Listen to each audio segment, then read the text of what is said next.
প্রিয় একাদশ শ্রেণীর দ্বিতীয় সেমিস্টারের ছাত্রছাত্রীরা এডুকেট স্টাডি সেন্টার চ্যানেলে তোমাদের স্বাগত। আজ আলোচনা করব তোমাদের রাষ্ট্রবিজ্ঞান সাবজেক্টের তৃতীয় অধ্যায় সরকারের প্রকারভেদ এই অধ্যায়ের বাছাই করা গুরুত্বপূর্ণ প্রশ্ন ও তার উত্তর নিয়ে। তোমাদের তৃতীয় অধ্যায় থেকে 2 মার্কের একটি এবং 6 মার্কের একটি প্রশ্ন থাকবে, অর্থাৎ তৃতীয় অধ্যায় থেকে মোট 8 নাম্বার থাকবে।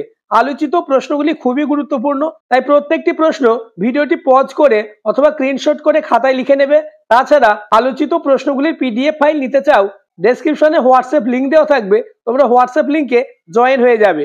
প্রথমে এই অধ্যায়ের বাছাই করা 2 মার্কের প্রশ্ন এবং তারপরে 6 মার্কের প্রশ্ন নিয়ে আলোচনা করব। প্রথম প্রশ্ন, গণতন্ত্র বলতে কি বোঝো? উত্তর, ইংরেজি ডেমোক্রেসি শব্দটির বাংলা অর্থ হলো গণতন্ত্র। গণতন্ত্র শব্দটির ব্যুৎপত্তিগত অর্থ হলো জনগণের কর্তৃত্ব বা জনগণের শাসন। এবার প্যারা চেঞ্জ করে লিখবে, গণতন্ত্র কেবল একটি শাসন ব্যবস্থা বা সরকারের ধারাকে বোঝায় না। গণতন্ত্র বলতে এমন একটি রাজনৈতিক ব্যবস্থাকে বোঝায় যেখানে জনগণের সম্মতি ও রাজনৈতিক মর্যাদা সাম্যের নীতির উপর বা সমতার নীতির উপর প্রতিষ্ঠিত। প্রশ্ন নম্বর 2, সর্বপ্রথম কে কোন গ্রন্থে গণতন্ত্র শব্দটি ব্যবহার করেন? উত্তর, প্রাচীন গ্রিক ঐতিহাসিক থুকিডিডিস তার পেলোপনিয়েসীয় যুদ্ধের ইতিহাস সংক্রান্ত বইতে গণতন্ত্র শব্দটি প্রথম ব্যবহার করেন। পরের প্রশ্ন, গণতন্ত্রের কয়েকটি বৈশিষ্ট্য লেখো। উত্তর, গণতন্ত্রের উল্লেখযোগ্য কয়েকটি বৈশিষ্ট্য হলো, নাম্বার 1, জনমতের উপর ভিত্তি করে গণতান্ত্রিক সরকার প্রতিষ্ঠিত হয়। নাম্বার 2, গণসার্বভৌমিকতার ধারণাটি গণতন্ত্রেই বিদ্যমান। গণতন্ত্র প্রযুক্ত শাসন হলো সংখ্যাগরিষ্ঠ শাসন। নাম্বার 3, গণতন্ত্রে রাষ্ট্রের প্রত্যেক নাগরিক রাজনৈতিক কার্যে অংশগ্রহণের এবং জনমত কার্যকর করার সুযোগ পায়। কোশ্চেন নম্বর 4, প্রত্যক্ষ গণতন্ত্র বিলুপ্তির দুটি কারণ উল্লেখ করো। উত্তর, প্রত্যক্ষ গণতন্ত্র বিলুপ্তির দুটি কারণ হলো, নাম্বার 1, প্রাচীন গ্রীসের যে নগরাষ্ট্রগুলিতে প্রত্যক্ষ গণতন্ত্র একসময় চালু ছিল তা আধুনিক রাষ্ট্রে সম্ভব নয়, কারণ আধুনিক রাষ্ট্রের আয়তন ও জনসংখ্যা অনেক বেশি। নাম্বার 2, আধুনিক রাষ্ট্রের কাজকর্মের প্রকৃতি অনেক জটিল, তাই রাষ্ট্রীয় কাজকর্মের সব বিষয়ে জনগণের পক্ষে প্রত্যক্ষ অংশগ্রহণ কোনো মতেই সম্ভব নয়। কোশ্চেন নম্বর 5, কর্তৃত্ববাদ কাকে বলে? উত্তর, কর্তৃত্ববাদ এমন এক মতবাদ যেখানে ব্যক্তির স্বাধীন চিন্তা ও স্বাধীন কর্মকাণ্ডের বদলে রাষ্ট্রীয় কর্তৃত্বের প্রতি অন্ধ আনুগত্যকে সবচেয়ে বেশি গুরুত্ব দেওয়া হয়। কর্তৃত্ববাদ হলো গণতন্ত্রের সম্পূর্ণ বিপরীত একটি মতবাদ। প্রশ্ন নম্বর 6, সর্বাত্মকবাদ বলতে কি বোঝো? এর দুটি বৈশিষ্ট্য উল্লেখ করো। উত্তর, সর্বাত্মকবাদ হলো এক ধরনের সামগ্রিক সৌরতান্ত্রিক রাষ্ট্র ব্যবস্থা। এ এমন এক রাজনৈতিক ব্যবস্থা যেখানে বিরোধী কণ্ঠস্বর বা বিরোধী দল বা বিরোধী রাজনৈতিক শক্তি কোনো কিছুই থাকে না। যাবতীয় রাষ্ট্রীয় ক্ষমতা একজন স্বৈরাচারী শাসকের হাতে কুক্ষিগত থাকে। এবার পয়েন্টস করবে বৈশিষ্ট্যগুলো তোমরা দেখে নাও।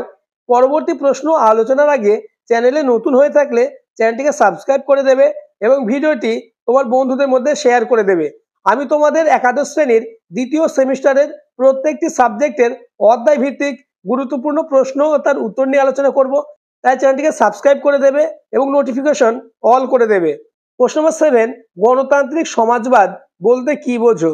উত্তর, গণতান্ত্রিক সমাজবাদ বলতে এমন একটি রাজনৈতিক মতাদর্শকে বোঝায় যেখানে গণতন্ত্র ও সমাজতন্ত্রের সমন্বয় সাধন করা হয়। গণতান্ত্রিক সমাজবাদ মার্কসবাদের বিপরীত একটি মতবাদ যা শান্তিপূর্ণ পথে সমাজতন্ত্র প্রতিষ্ঠায় বিশ্বাসী।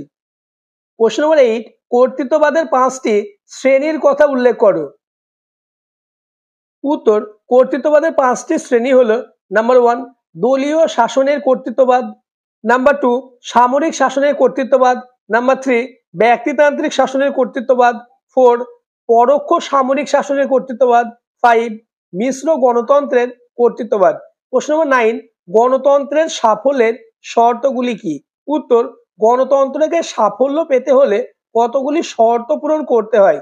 যেমন, নাম্বার 1, গণতন্ত্রের সাফল্যের জন্য দরকার গণতান্ত্রিক জনগণ ও গণতান্ত্রিক চেতনা সম্পন্ন মানসিকতা।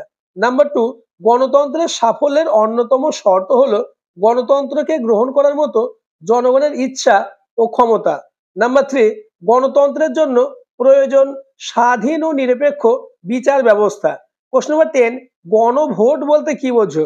উত্তর, গণভোট বলতে সেই ব্যবস্থাকে বোঝায় যে ব্যবস্থা অনুসারে রাষ্ট্রীয় বিভিন্ন গুরুত্বপূর্ণ ক্ষেত্রে জনগণ মতামত দেন এবং এই ক্ষেত্রে জনগণ সরাসরি তাদের মতামত জানায়। বেশিরভাগ জনগণের মতামত পাওয়া গেলে সংশ্লিষ্ট বিষয়টি গৃহীত হয়। কোশ্চেন নাম্বার 11, গণতন্ত্র সম্পর্কে আব্রাহাম লিঙ্কনের সংজ্ঞা উল্লেখ করো। উত্তর, মার্কিন যুক্তরাষ্ট্রের রাষ্ট্রপতি আব্রাহাম লিঙ্কন গণতন্ত্রের একটি গ্রহণযোগ্য সংজ্ঞা দিয়েছিলেন। তিনি বলেছেন, গণতন্ত্র হলো জনগণের জন্য, জনগণ দ্বারা, জনগণের সরকার, government of the people, by the people and for the people. Question number 12, গণতান্ত্রিক শাসন ব্যবস্থাকে কয়টি ভাগে ভাগ করা হয় ও কি কি? উত্তর, গণতান্ত্রিক শাসন ব্যবস্থাকে 2 ভাগে ভাগ করা হয়, যথা প্রত্যক্ষ গণতন্ত্র ও পরোক্ষ গণতন্ত্র। এবার প্যারা চেঞ্জ করে লিখবে, আবার শ্রেণীগত দিক থেকে গণতন্ত্রকে 2 ভাগে ভাগ করা যায়, যথা উদারনৈতিক গণতন্ত্র ও সমাজতান্ত্রিক গণতন্ত্র। তোমাদের জন্য তৃতীয় অধ্যায় থেকে আমি মাত্র 12টি 2 মার্কের প্রশ্ন দিয়েছি। এই 12টি প্রশ্ন থেকেই তোমরা কমন পাবে। প্রশ্ন নম্বর 13, কর্তৃত্ববাদের সংজ্ঞা ও বৈশিষ্ট্য আলোচনা করো। প্রশ্নের মান 6। কর্তৃত্ববাদের সংজ্ঞা 2 মার্কের প্রশ্নের মধ্যে আলোচনা করেছি, তোমরা 2 মার্কের থেকে লিখে নেবে। এবার পয়েন্টস করবে কর্তৃত্ববাদের বৈশিষ্ট্য। কর্তৃত্ববাদের কতগুলি নিজস্ব বৈশিষ্ট্য রয়েছে, এই বৈশিষ্ট্যগুলি বিশ্লেষণ করলে কর্তৃত্ববাদের প্রকৃতি বা স্বরূপ সম্বন্ধে একটা স্পষ্ট ধারণা পাওয়া যায়। বৈশিষ্ট্যগুলি হলো, 1 নম্বর পয়েন্টস করবে রাজনৈতিক স্বাধীনতা। কর্তৃত্ববাদ নাগরিকদের যে রাজনৈতিক স্বাধীনতা দেয় তা হলো সীমিত রাজনৈতিক স্বাধীনতা।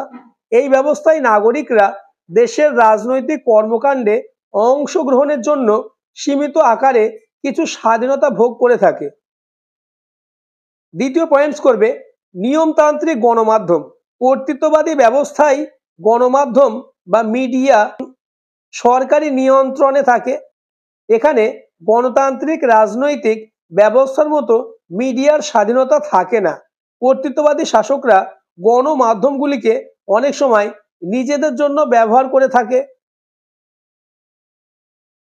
তৃতীয় পয়েন্টস করবে কেন্দ্রীভূত ক্ষমতা।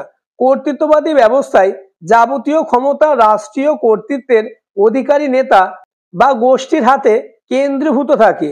এই রাষ্ট্রীয় ক্ষমতা তারা তাদের খেয়াল খুশি মতো স্বেচ্ছাচারীভাবে প্রয়োগ করেন। চতুর্থ পয়েন্টস, নামমাত্র গণতান্ত্রিক প্রতিষ্ঠান।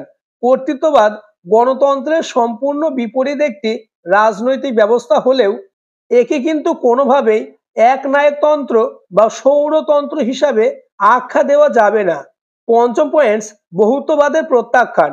কর্তৃত্ববাদে বহুত্ববাদের কোনো জায়গা নেই। গণতন্ত্রে বহু দলের বহু মত ও পথকে নিয়ে যে রাজনৈতিক বহুত্ববাদ গড়ে ওঠে, কর্তৃত্ববাদে তাকে প্রত্যাখ্যান করা হয়।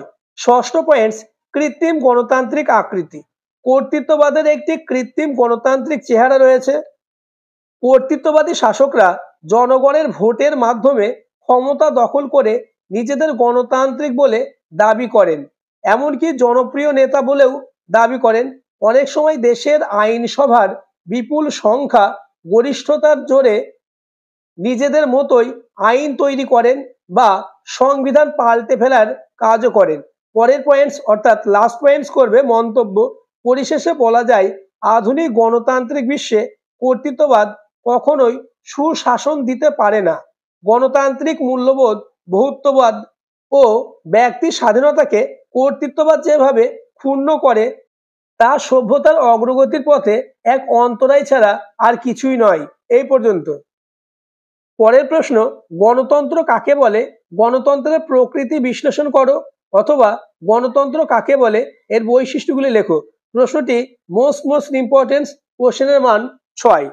গণতন্ত্র কাকে বলে এই প্রশ্নটিও 2 মার্কের মধ্যে আলোচনা করা আছে, তোমরা 2 মার্ক থেকে লিখে নেবে। এবার পয়েন্টস করবে গণতন্ত্রের বৈশিষ্ট্য। গণতন্ত্রের প্রকৃতি স্বরূপ নিম্নলিখিত বিষয়গুলির উত্থাপন করা যায়। প্রথম পয়েন্টস, সংখ্যাগরিষ্ঠের শাসন। গণতন্ত্রে সংখ্যাগরিষ্ঠের মতামত প্রাধান্য পায়। অধ্যাপক জাইসির মতে জনগণের সাফল্যের হাতে শাসন ক্ষমতা থাকলেও গণতন্ত্র প্রকৃতপক্ষে সংখ্যাগরিষ্ঠের শাসন। পরবর্তী পয়েন্টস আলোচনার আগে আবার বলবো, চ্যানেলে নতুন হয়ে থাকলে চ্যানেলটিকে সাবস্ক্রাইব করে দেবে এবং ভিডিওটি তোমার বন্ধুদের মধ্যে শেয়ার করে দেবে। দ্বিতীয় পয়েন্টস করবে জনগণ শাসন ক্ষমতার মূল উৎস। জনগণ যখন শাসন কার্যে প্রত্যক্ষভাবে অংশগ্রহণ করে থাকে তখন তাকে প্রত্যক্ষ গণতন্ত্র বলে থাকে। তবে বর্তমানে জনগণ দ্বারা নির্বাচিত প্রতিনিধিদের মাধ্যমে শাসন কার্য পরিচালিত হয়, যা পরোক্ষ গণতন্ত্র নামে পরিচিত। তৃতীয় পয়েন্টস করবে সাম্যনীতির অনুসরণ। রাষ্ট্রবিজ্ঞানীরা গণতান্ত্রিক ব্যবস্থাকে সাম্য নীতির উপর প্রতিষ্ঠিত এক ব্যবস্থা বলে অভিহিত করেছেন। গণতন্ত্রে জাতি, ধর্ম, স্ত্রী, পুরুষ, ধনী, দরিদ্র নির্বিশেষে সকলের সমান অধিকার থাকে। গণতন্ত্র সার্বভৌম ক্ষমতার চূড়ান্ত অধিকারী হলো জনগণ। চতুর্থ পয়েন্টস করবে জনমতের প্রাধান্য। গণতন্ত্রে জনমতের প্রাধান্য সুপ্রতিষ্ঠিত। জনগণের দ্বারা নির্বাচিত প্রতিনিধিগণ এই জনমতকে উপেক্ষা করতে পারে না।